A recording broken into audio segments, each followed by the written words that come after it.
மக்களை இந்த ஒரு பதிவில் நம்ம என்ன பார்க்க போகிறோம்னா ஊடக தில்லுமுள்ளு அப்படிங்கிறத நான் வார்த்தையை பயன்படுத்துகிறேன். அதாவது தாவேக்கா நேற்று நீதிமன்றத்தில் ஒரு வழக்கு விசாரணையில் நேற்று நடந்துச்சு. அந்த வழக்கு விசாரணை தாவேக்கா போட்ட வழக்கு தான். அதாவது தாவேக்காவோட சுற்றுப்பயணத்துக்கு தலைவர் விஜய் அவர்களோட சுற்றுப்பயணத்துக்கு ஏராளமான கட்டுப்பாடுகள் விதிக்கப்படுது. மற்ற கட்சியை தாண்டி எங்களுக்கு மட்டும் கெடுபிடி ரொம்ப அதிகமாக இருக்குது. ஸோ எங்கே போய் இந்த விஷயத்தை சால்ட் அவுட் பண்ணோம், நீதிமன்றத்தில் போய் தான் சால்ட் அவுட் பண்ணோம். ஸோ நீதிமன்றத்தில் போய் நம்ம புகார் தெரிவிக்கிறோம். இந்த வழக்கை நீதிமன்றம் விசாரித்து நமக்கு சாதகமான ஒரு தீர்ப்பை கொடுக்குது. ஆனால் இந்த செய்தியை இந்த ஊடகங்களால் போட முடியல. நீங்கள் தினமலரில் ஆரம்பித்து இந்து தமிழில் போட்ட செய்தியை பாருங்கள், தினகரனில் போட்ட செய்தியை பாருங்கள், தினத்தந்தியில் போட்ட செய்தியை பாருங்கள். நான் ஒவ்வொன்றும் உங்களுக்கு தனியாக காமிக்கிறேன். இது எல்லாத்தையும் பார்த்தீங்கன்னா என்னதான் ஏன் நீதிமன்றத்தில் நடந்துச்சு அப்படிங்கிற ஒரு புரிதலே உங்களுக்கு இல்லாமல் போகும். ஒரு ஊடகங்கள் நமக்கு அறிவுரை கொடுத்ததா சொல்கிறாங்க, ஒரு ஊடகங்கள் நமக்கு சாதகமான தீர்ப்பு வந்ததாக சொல்கிறாங்க. நேற்று சிடிஆர் அண்ணா பார்த்தீங்கன்னா நம்மளுடைய வழக்கறிஞரை அவர் தான் ஹேண்டில் பண்ணிட்டு இருக்காரு. அவர் ரொம்ப தெளிவாக நமக்கு என்ன தீர்ப்பு கொடுக்கப்பட்டிருக்கோ அந்த தீர்ப்பை ரொம்ப தெளிவாக போட்டிருக்காரு. சிடிஆர் அண்ணா போட்ட அந்த ட்வீட் நமக்கு புரியணும்னா இந்த ஊடகங்கள் போட்ட செய்தியெல்லாம் நான் தப்புன்னு சொல்ல மாட்டேன். ஆனால் எதை ஹைலைட் பண்ணுமோ அதை ஹைலைட் பண்ணாமல், நீதிமன்றம் போனோம்னா தீர்ப்பை தான் ஹைலைட் பண்ணணும், வாதங்களை ஹைலைட் பண்ணக்கூடாது. இவங்க என்ன பண்ணுறாங்கன்னா ஆப்போசிட் தரப்பாக நமக்கு எதிராக வாதங்கள் முன் வைப்பாங்கல்ல, அந்த வாதங்களை ஹைலைட் பண்ணி செய்தி போடுறாங்க. காரணம் அந்த வாதங்கள் பெருசாக போகணும், தீர்ப்பு பெருசாக போகக்கூடாது அப்படிங்கிறது தான் இவங்களுடைய எண்ண ஓட்டமாக இருக்குது. நம்ம இந்த வீடியோவில் என்ன பேச போகிறோம்னா உண்மைக்குமே முதல்ல நீதிமன்றத்தில் நம்ம என்ன பேசணும், ரெண்டாவது அவங்க என்ன பேசினாங்க, மூணாவது நம்ம என்ன பேசணும், எண்ட் ஆஃப் த ரிசல்ட் என்ன வந்துச்சு, எல்லாத்த பற்றியும் தெளிவாக நம்ம பார்க்கலாம். ஏன்னா இந்த விஷயத்தை நம்ம புரிஞ்சுக்கணும்னா இந்த வாதங்களை வச்சு பண்ணுற அரசியல் நமக்கு புரியாது. இதைத்தான் இந்த வீடியோவில் தெளிவாக நம்ம பார்க்க போகிறோம். உற்சாக வணக்கங்கள், வாங்க பதிவுக்குள்ளே போகலாம். இப்போ முதல் விஷயம் மக்களை, எனக்கு ஒரு விஷயம் புரியவே இல்லை. இந்த காவல்துறை இருக்குது பார்த்தீங்களா, காவல்துறையோட செயல்பாடு ரொம்ப தப்பாக இருக்குது அப்படின்னு சொல்லி தான் நம்ம நீதிமன்றம் அணுகிறோம். நியாயப்படி பார்த்தா அது திமுக அரசாங்கத்துக்கு ஒரு அசிங்கம். திமுக அரசாங்கத்தோட கண்ட்ரோலில் இருக்கக்கூடிய காவல்துறை சரியாக செயல்படல அப்படிங்கிறதுக்காண்டி தான் நீதிமன்றம் ஒரு கட்சி போகுது.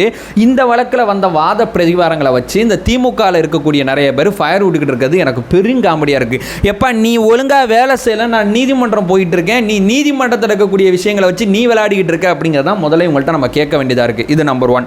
நம்பர் 2, நம்ம எதுக்காண்டி நீதிமன்றம் போனோம் உங்கள் அத்தனை பேருக்குமே நல்லா தெரியும்.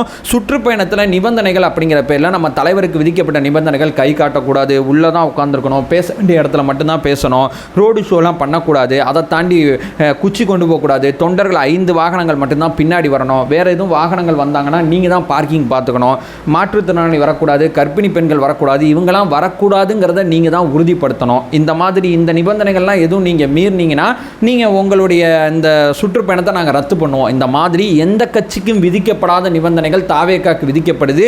நிபந்தனைகளை கடைபிடிக்கணும். நீங்கள் திருச்சியில் பண்ண மாதிரி மற்ற டிஸ்ட்ரிக்டில் பண்ண முடியாது. நிபந்தனைகளை கடைபிடிக்கலைன்னா நாங்கள் ரொம்ப பயங்கரமாக மாறுவோம் அப்படிங்கிற மாதிரிலாம் காவல்துறை அடுத்தடுத்த கட்டங்களில் அனுமதி கேட்கும்போது சொல்கிறாங்க. இதெல்லாம் பார்த்து வேலைக்காகாது, நீதிமன்றம் போயிடலாம்னு சொல்லி தான் நம்ம வழக்கறிஞர் அணி நீதிமன்றம் போகிறாங்க. நம்ம வழக்கறிஞர் அணி ரொம்ப ஸ்ட்ராங்கு. நம்மளுடைய பொதுச் செயலாளர் என்னானந்த் அவர்களுக்கு திருச்சியில் ஒரு வழக்கு போட்டாங்க, ஒரு பொய் வழக்கு போட்டாங்க. அதாவது இவர் அனுமதி வாங்குறதுக்காண்டி கோவிலில் போயிட்டு சாமி கும்பிட்றதுக்காண்டி போயிருக்காரு. வெளியே வாகனத்தை எடுத்துகிட்டு அவர் தன்னுடைய வேலையை பார்க்க போயிருக்காரு. திருச்சி ஏர்போர்ட்டில் நடந்த சம்பவமாக சொல்கிறாங்க. இவர் ஏர்போர்ட்டுக்குள்ளே நிறையா போக்குவரத்து நெரிசல் பண்ணிட்டார் அப்படின்னு சொல்லி இவர் மேலே ஒரு வழக்கு போட்டாங்க. நம்ம தலைவர் திருச்சி வரும்போதே இந்த வழக்குக்கு தடை வாங்கிட்டு தான் நம்ம தலைவர் திருச்சிக்கு வந்தார். அந்த அளவு நம்ம வழக்கறிஞர் ஸ்ட்ராங்கு. நம்ம வழக்கறிஞர் அணி என்னென்ன பண்ணியிருக்குங்கிறதுக்கு நம்ம செப்பரேட்டாகவே ஒரு வீடியோ போட்டிருக்கோம். இந்த மாதிரி ஒரு டீம் கிட்ட இந்த மாதிரி நிபந்தனைகளை விதித்து இவங்க கோர்ட்டுக்கு போனால் நமக்கு சாதகமான தீர்ப்பு வரும் தெரிஞ்சு அதற்கு முன்னாடியே ஊடகங்கள் தயாராகிறாங்க அப்படிங்கிறது தான் என்னுடைய 2வது பாயிண்டாக இருக்குது. இப்போ 3வது, நீதிமன்றம் போகிறோம், நம்மளுடைய வாதங்களை முன்வைக்கிறோம். இந்த மாதிரி பண்ணுறாங்க, காவல்துறை ஒருதலை பட்சமாக நடந்துக்கிறாங்க, இதெல்லாம் சரியா அப்படிங்கிற மாதிரிலாம் நம்ம கேட்குறோம். நீதிபதி பார்க்குறாரு, என்னப்பா நிபந்தனை அப்படிங்கிறது எல்லாருக்கும் உள்ளது தானே, நீங்கள் என்ன நிபந்தனைகளை இப்படி பேசுகிறீங்க, நிபந்தனைகள் அப்படிங்கிறது எல்லா கட்சியுமே இங்கே இருக்குது, அரசியலமைப்புக்கு உட்பட்டு தானே நீங்கள் கட்சி நடத்த முடியும் அப்படிங்கிற ஒரு வாதத்தை முன்வைக்கிறார்.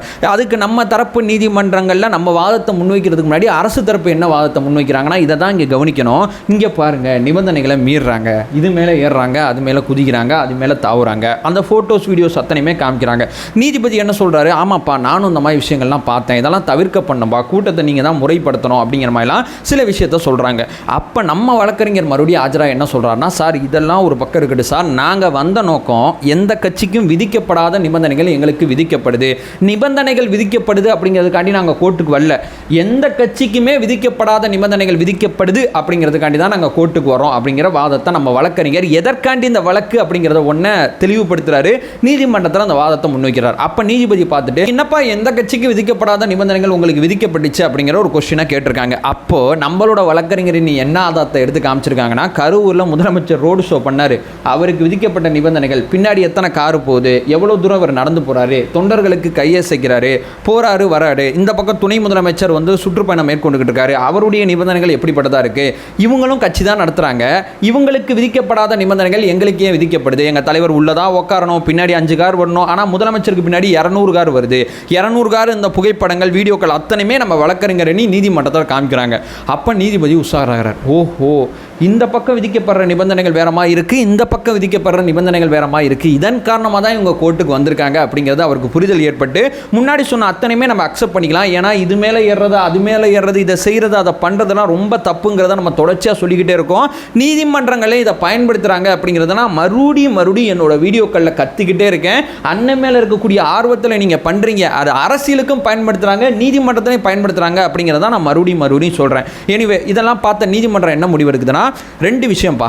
தாவேகா, திமுக, அதிமுக அப்படிலாம் கிடையாது. எல்லா கட்சியும் ஒரு சுற்றுப்பயணம், ஒரு பிரச்சாரம் அல்லது ஒரு மாநாடு, இந்த 10 விஷயத்தை கடைபிடிக்கணும். எல்லா கட்சிக்கும் ஒரே மாதிரி பொது விதிமுறை வகுக்கப்படணும் அப்படிங்கிற ஒரு விஷயத்தை நீதிமன்றம் சொல்லிட்டு, இந்த வழக்கை செப்டம்பர் 24ஆம் தேதி நான் மறுபடியும் விசாரிப்பேன் அப்படிங்கிற விஷயத்தை சொல்றாங்க.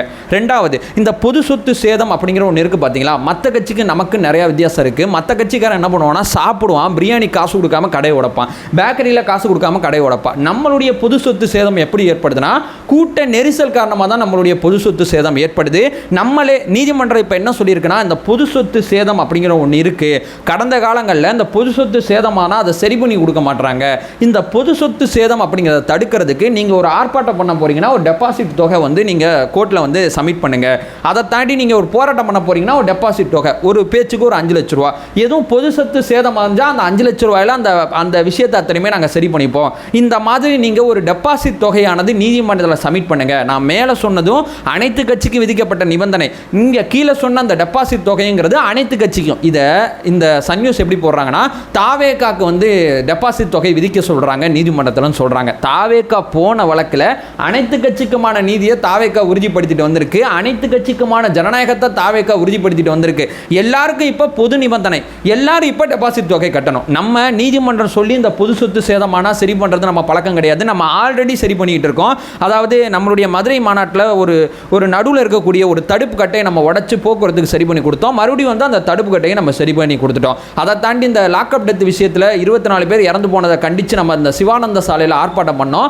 அதில் பொது சொத்து சேதம் அடையும் போது நம்மளுடைய மாவட்ட செயலாளர் மூலமாக கடிதம் எழுதி இந்த விஷயத்தை நாங்கள் சரி பண்ணி தரோம் அப்படிங்கிறத நம்ம ஆல்ரெடி சொல்லிட்டோம். நம்ம கட்சியில் நம்ம தொண்டர் யாராவது ஒருத்தர் இந்த பொது சொத்தை சேதம் அடைஞ்சிச்சுன்னா அந்த தொண்டர் சரி பண்ணணும்னு சொல்லி நம்ம தலைவர் பார்த்துட்டு இல்லை, நான் தான் அந்த கூட்டத்தை கூட்டினேன், என்னோட கூட்டத்தில் கூட்ட நெரிசல் காரணமாக அந்த பொது சொத்து சேதம் அடைஞ்சிருக்கு, நான் சரி பண்ணி தந்துடுறேன். நம்ம தலைவர் ஆல்ரெடி ரொம்ப நாட்களாக செய்து கொண்டிருக்கிறார். இதை தான் கோர்ட்டும் சொல்லியிருக்கு.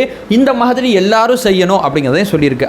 அது மேலே ஏறுறது இது மேலே ஏறுறதுலாம் வாத பிரதிவாரங்கள். கோர்ட்டுக்கு போனது என்ன, இவங்க வந்து நிபந்தனைகள் இந்த மாதிரி விதிக்கிறாங்க அப்படிங்கிற ஆங்கிளுக்கு தான் கோர்ட்டுக்கு போனாங்க. கோர்ட் என்ன ரிசல்ட் கொடுத்துருக்கு, இல்லைப்பா எல்லா கட்சிக்கும் ஒரே மாதிரி பொது நிபந்தனை கொண்டு வாங்க, இந்த பொது சொத்து சேதம் அப்படிங்கிறது எல்லா கட்சியுமே டெபாசிட் தொகையை கொண்டு வாங்க, இது ரெண்டையுமே நடைமுறைப்படுத்துங்க. அரசுக்கு வேலை சொல்லியிருக்கு நீதிமன்றம். இங்கே தாவேகாக்கு எதிரான தீர்ப்பு வந்த மாதிரியும் தலைவர் விஜய் அவர்கள் நீதிமன்றத்தில் அசிங்கப்பட்ட மாதிரியும் இவங்க ஊடகங்கள் மூலமாக செய்தி கிரியேட் பண்ணுறாங்க. ஆனால் எந்த அக்கண்ணா வரைக்கும் பார்த்தா மட்டும்தான் நமக்கு புரியும், நடுவில் இந்த செய்தியை கவனித்து பார்த்தா புரியவே புரியாது. ஏன்னா நமக்கான ஊடகமோ நமக்கான செய்தித்தாளோ கிடையாது. நமக்கான ஊடகமோ நமக்கான செய்தித்தாளோ இருந்தால் அந்த வாத பிரதிவாதங்கள் அத்தனையுமே நம்மளால் புரிஞ்சுக்க முடியும். இந்த ஸ்டோரி எனக்கு புரிஞ்சுக்கவே 1 மணி நேரம் ஆயிடுச்சு மக்களே. இதுதான் யதார்த்தமானது.